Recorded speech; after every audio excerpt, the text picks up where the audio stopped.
네, 3기 신도시가 발표된 게 뭐 한 2년 정도 흘렀고요. 그 사이에 이제 뭐 지정된 지역들 때문에 문제가 생긴 것도 지금 벌써 한 3, 4개월 된 것 같습니다. 뭐 LH 투기 사건들이 계속 지금 현재 발표가 되고 있기 때문에 뭐 실제적으로 전방위적으로 뭐 물론 3기 신도시뿐만 아니라 세종시부터 해서 각 지역별로 해가지고 투기 세력이 없는 지역이 없던 걸로 이제 파악이 됩니다.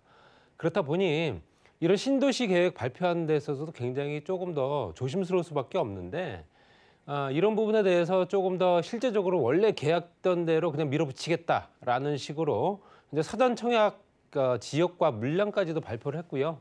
뭐 2차 3기 신도시까지 또 발표를 앞두고 있기 때문에 실제적으로 여러 가지 상황 봤을 때 공급에 관련된 사인을 계속 주겠다라는 걸로 보여지고요. 그 공급을 어떻게 하든 간에 지금 현재 정부에서 만들어냈던 정책은 끝까지 완수를 하겠다라는 모습으로 보여집니다. 그렇지만 일각에서는 실제적으로 이런 것들이 정말로 이루어질 수 있을 건지 또 그 물량 확보가 정말로 현재 수치상에 나와 있는 그 어떤 숫자일 뿐인지 실제적으로 입주할 수 있는 물량이 되는 건지 그것도 뭐 이제 따져봐야겠죠. 그게 뭐 하루 이틀에 이루어질 사안이 아니기 때문에 뭐 길게 잡아서 7, 8년 정도는 소요되는 부분이기 때문에 다음 정부에서도 마무리가 안 될 가능성도 크다는 얘기입니다. 신도시 자체가. 그렇기 때문에 물량 공급에 확실한 사인을 주는 건 맞지만 굉장히 부정적인 신호가 계속 가고 있기 때문에 이런 것들이 이제 주민들의 동의라든가 적극적인 참여 이런 것들을 어떻게 뭐 독려할 수 있을지 한번 지켜보실 필요 있고요.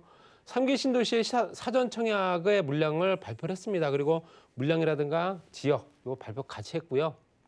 보시게 되면 3기 신도시 이제 9,400호 등 사전 청약만 300, 200가구 정도 됩니다. 그래서 7월에는 4,400, 10월에는 9,100, 그다음에 11월에는 4,000, 그리고 12월에는 12,000가구 정도로 이제 사전 청약 물량으로 확보를 했다라고 얘기를 합니다. 그래서 지구 계획 승인 등 사업 추진 과정에서 공급 물량이 일부 변동이 가능하다라는 내용도 들어가 있고요. 지금 이제 지구 계획 승인은 떨어진 상태겠죠. 지구 계획 승인이 떨어진 상태에서 사전 청약이 진행되기 때문에 차수별로 해서 현재 70, 11, 12월로 현재 여러 단계를 묶어서 일괄 공고하겠다.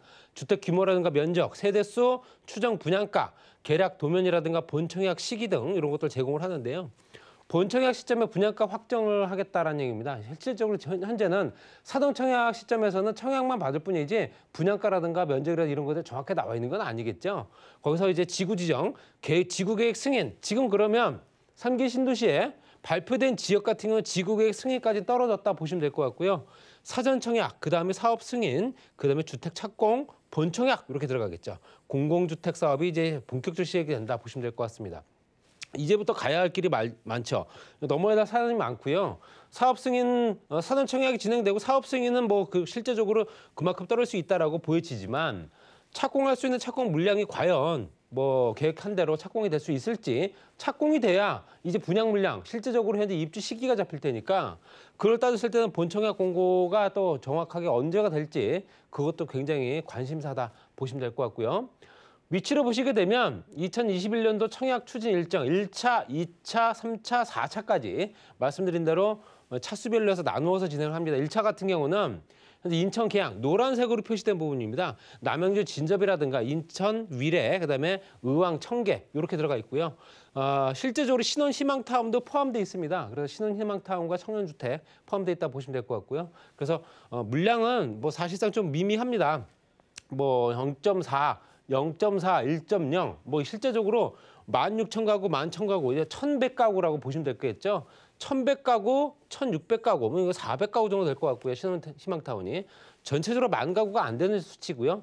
2차 말씀드린 대로 이것도 현재 물량 자체야. 12월 달에 들어서는 이제 10,000가구가 넘는다 이렇게 보시면 될 것 같습니다. 그래서 이런 것들이 사전 청약이 진행되면서 사전 청약 물량 확보가 중요한 게 아니라 중요한 거는 이제 본 청약이 들어갈 수 있는 시기, 그다음에 물량이 입주할 수 있는 시기가 언제 잡힐 수 있을까라는 게 가장 중요한 관건입니다. 보여지지 않는 부분에 대해서 현재는 무에서 실제적으로 이렇게 개발 계획을 잡아놓은 상태에서 먼저 청약을 들어가는 상황이기 때문에 변동 사항이 워낙 많을 수 있습니다.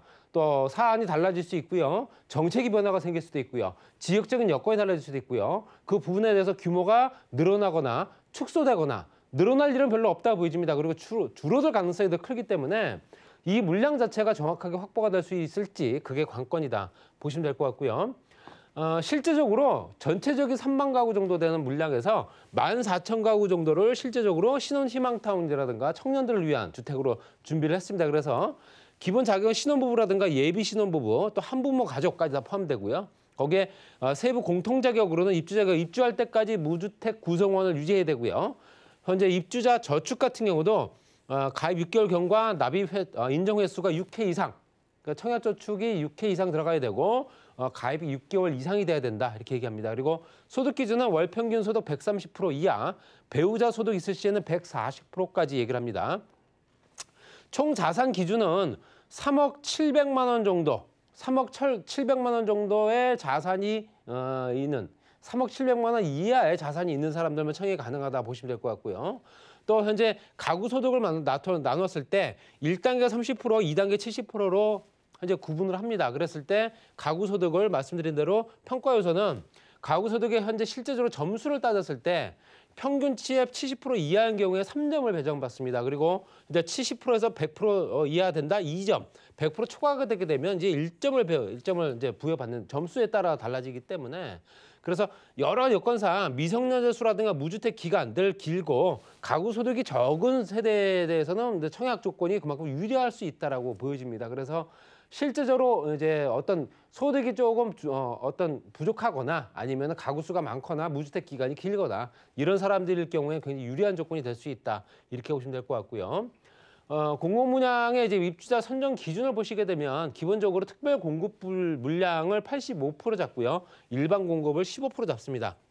그래서 85%에는 현재 실제로 다자녀가 10% 들어가고요. 노부모 공양이 부양이 이제 5%, 그다음에 신혼부부가 30%, 생애 최초가 25%. 그러니 당연히 이제 절반 정도 이상이 되는 수치가 생애 최초라든가 실제 무주택자들 또 생애 최초 이런 사람들한테 먼저 공급을 하겠다는 내용이 들어가 있기 때문에 이런 부분 지금 내가 해당된다 했을 때는 신혼부부 예비 신혼부부도 상관없고요. 그렇기 때문에 신혼부부냐 아니면 생애 최초냐에 따라서 좀 유리한 조건이 되기 때문에 뭐 위례라든가 남양주라든가 실제적으로 입지 조건 부모님들에 잘 맞는 지역들 사전청약에 꼼꼼히 한번 따져보실 필요가 있다 보여지고요. 나머지 이제 물량 가지고 일반 공급을 합니다. 그래서 청약저축 1순위 공급 지역에 따른 1순위 기준이라든가 기본적인 구성 그대로 들어갑니다. 그래서 동일 순위 경쟁 시 순차에 따라 선정한다는 내용도 들어가 있고요. 면적에 따라 좀 달라지겠죠. 60평방미터 초과가 되게 되면 실제적으로 똑같은 조건이긴 하지만 60평방미터 이하냐 초과냐에 따라서 조금 더 조건은 다르다 이렇게 보시면 될 것 같고요. 그다음에 실제적으로 거주기간이라든가 우선공급 비율을 따졌을 때 거주기간을 얼마만큼 따지느냐. 거주기간도 굉장히 중요하겠죠. 그래서 실제적으로 수도권든 해당 지역에 거주 중에 한다. 수도권이든 해당 지역, 현재 사전청약 물량이 공급되는 지역에 거주 중에만 사전청약이 가능하다. 이렇게 보시면 될 것 같고요. 의무 거주기간이 실제적으로 있습니다. 그렇기 때문에 본청약 시점까지만 충족이 되면 된다. 현재 실제적으로 최종적으로 입주 여건이 이제 입주 여부가 확정되는 부분은 의무 거주 기간이 본청약 시점까지만 본청약이 된 시점까지만 현재 채워주면 된다는 얘기입니다. 지금 당장은 부족하더라도 그때까지는 현재 의무 거주 기간만 채워주면 된다는 얘기고요. 사전청약 당첨자와 세대수에 속한 자는 분양주택의 사전청약이 안 된다는 걸 보실 수 있습니다. 그러니까 사전청약에 당첨된 사람들은 그 세대 당첨된 사람들이 있고 그 세대에 속한 자가 또 있을 수 있습니다. 가족 구성원들이 있기 때문에 그 사람들은 실제 다른 분양주택에 사전청약이 신청이 안 됩니다. 그건 꼭 아셔야 되는 부분이고요. 다른 주택에 만약에 본청약, 일반 청약 신청 당첨이 됐을 경우에는 사전청약으로 당첨된 주택은 입주가 불가능하다는 거 알고 계셔야 되고요. 사전청약 당첨 주택이 입주 위해서는 의무 거주 기간이라도 요건 무주택 유지 기간이 필요하다. 라는 조건이 들어가 있습니다. 그렇기 때문에 무조건적으로 나는 해당되겠지라고 하지만 가족 구성원이라든가 현재 세대수, 세대원 구성원 자체에 뭐 다른 일반 분양에 청약에 당첨이 됐다거나 이렇게 된다면 좀 곤란한 상황이 될 수 있기 때문에 그런 부분 한번 따져보시고요. 청약 기회 축소를 방지하기 위해서 주택 건설 지역 거주자 우선 공급의 경우 주택 건설 지역이 있으면 그 지역의 우선 거주자 공급의 경우 현재 거주 중이면 상관이 없다. 거주 기간을 채우지 않아도 된다라고 합니다. 그래서 현재 사전청약 신청할 수 있도록 완화해 주겠다라는 내용이 들어가 있습니다. 그래서 본청약까지 말씀드렸던 이 내용이죠. 현재 본청약까지만 거주 기간을 충족해라. 2년, 3년을 충족을 시키게 되면 사전청약할 수 있는 조건을 충분히 주겠다. 본청약까지 마찬가지고요.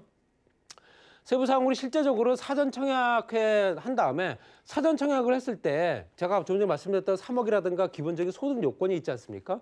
그 소득이 늘어날 수도 있죠. 그렇게 되면 입주자 모집 공고 시점 기준 소득과 현재 실제로 소득 및 자산 등의 자격 요건 심사가 사전 청약을 했을 당시와 좀 달라졌을 경우 현재 소득 및 자산 요건 추가 심사는 안 한다라는 거죠.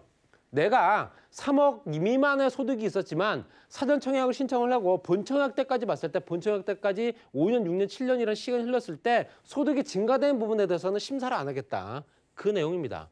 분양가 상한제는 당연히 적용될 테고요. 거기에 당첨 자격 취소된 조건은 당첨자 및 그 세대 구성원의 다른 주택을 소유하거나 상속은 빼고요. 상속을 받은 주택은 상관이 없고요. 현재 세대 구성원이 다른 주택을 소유했다거나 이렇게 되면은 당첨 자격이 취소가 된다 보셔야 되고요. 다른 주택 분양이라든가 해당 주택 건설재 우선 공급 의무 거주 기간을 불충족했을 경우에 당첨 자격이 취소가 된다. 이것도 다 따져보셔야 됩니다. 그리고 사전 청약이 당첨되더라도 다른 공공택지 주택지구의 본청약 신청은 가능하다 보시면 될 것 같습니다. 그렇기 때문에 사전 청약이 당첨됐다고 해서 다른 일반 분양 주택에 내가 현재 신청을 못하느냐 할 수는 있습니다. 둘 중에 하나는 포기해야 된다는 얘기겠죠. 그래서 본청약 신청 같은 경우도 또 사전 청약 신청이라든가 당첨 여부 관계없이 본청약을 하는 데는 제약이 없다. 그러니까 사전 청약을 신청한 사람들은 본청약 들어가는 데는 제한이 없습니다. 거기서 또 조금 더 이제 그 당첨자, 실제적으로 이제 본청약의 최종적인 조건을 채울 수 있는 사람들이 좀 걸러내지겠죠. 거기는 당첨자는 언제든 당첨 자격을 포기할 수 있고요. 거기에 일정 기간 동안 사전 청약 신청 제한이 된다는 건 꼭 알고 계셔야 됩니다. 사전 청약을 신청한 사람이 실제로 당첨 자격을 당첨된 상황에서 그 당첨 자격을 포기할 수도 있습니다. 그랬을 때는 현재 일정 기간 동안 다른 지역의 사전 청약을 못한다 보시면 될 것 같고요. 예약자의 지위로 입주가 확정되기 전까지 별도의 계약금도 불필요하다. 계약금도 추가로 안 받겠다 이겁니다. 그래서 실제적으로 예약자의 지위로 입주가 확정되기 전까지는 추가로 현재 납입해야 될 돈이 없다는 얘기고요. 최종 입주 여부가 확정되면 재당첨 제한이 적용된다. 최종적으로 실제적으로 당첨자 입주 여부가 확정된 사람한테는 재당첨이 안 된다는 부분도 있습니다. 이거에 실제적으로 여러 가지 여건들이 굉장히 세부적으로 들어가게 되면 굉장히 또 자세한 내용들을 들여다볼 수 있는데요. 그런 것들이 나한테 잘 맞는 충족 요건인지 이 지역에 내가 좋아하는 지역, 내가 살 수밖에 없는 지역들, 이 지역 같은 경우 내가 살고 싶다라는 지역에 또 이 정도 조건이면 내가 한번 해보겠다라는 지역에 나와 잘 맞는 조건이 되는 건지 그거 따져보셔야 되고요. 두 번째는 이 물량이 정말로 실제적으로 사전 청약 끝난 다음에 주택 건축부터 해서 본청약까지 꾸준하게 차질 없이 진행돼야 된다. 이렇게 말씀드리고 싶고요. 이런 부분에 변동사항이 생기게 되면 실제로 물량 공급에 굉장히 큰 차질이 생길 겁니다. 그렇기 때문에 처음부터 다시 또 기본 계획을 잡아야 되기 때문에 이런 부분을 가지고 실정책적인 변화 이런 것도 꼼꼼히 한번 따져보시고 본인한테 잘 맞는 지역인지 한번 자세히 한번 알아보시기 바랍니다.